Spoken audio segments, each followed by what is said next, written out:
Welcome to the Ugandan Activist Talk Show. My name is Robert Kotaki and here to give my take on a few issues. Why would you want to be involved in Ugandan politics? I know that most people are intimidated and scared by the active participation of the army, the police, the LDUs in the politics of this country. These security agencies are there to instill fear in you so that you cannot demand for justice when you are treated unfairly. As a matter of fact, we Ugandans have become cowards in comparison to other countries. We fear to get engaged in politics. We have failed to fight for justice just because we fear to get engaged in politics. We fear to be on the opposite side of the government. Well, you have to know that while most of you want to have a good life, your participation in politics is needed so that you can have that good life.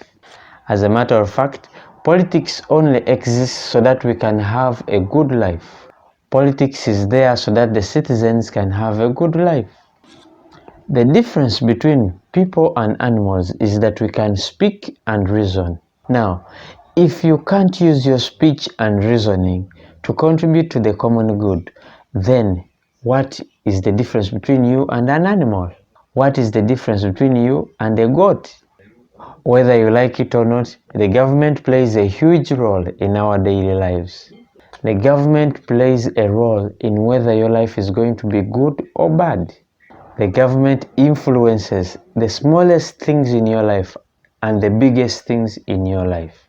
The government has a say in how much tax you pay, where your children study from, how many meals you are eating in a day, where you live, where you work, and so many other things in your daily lives. So, if you are going through a hard time now, just know that the government has a hand in that. And if you have the right government in power, then things could turn around for you.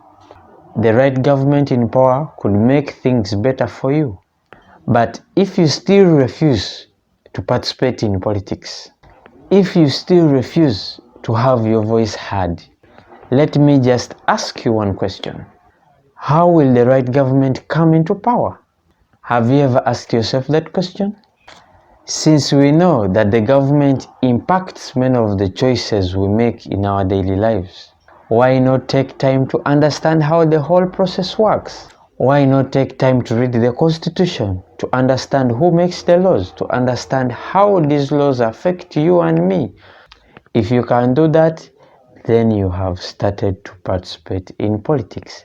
Then you have become a good citizen.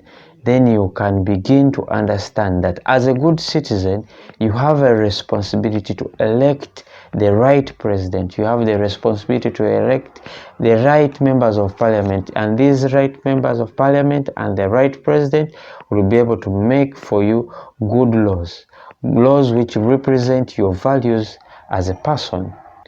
You have to remember that a country is like a ship in an ocean. It is very important to have the right captain and the right crew so that the ship does not sink. It is very important, very, very important to have the right captain with a very good crew. Otherwise, the ship will sink. As it appears, we have a very old, tired captain who has run out of ideas on how to take us to the promised land. At the moment, our ship is sinking and people are starting to drown. All I can say, my brothers and sisters, is you have the power to bring in the right captain. You have the power to bring in the right crew. You have the power to elect the right president. You have the power to elect the right leaders into positions. And these right leaders in good positions will be able to create the country that you wish to see. So, get involved so that we have the right leaders in the right positions and our country will start moving forward and we can have a better country. For God and my country, for God and your country. I think that is a reason enough for you to join politics.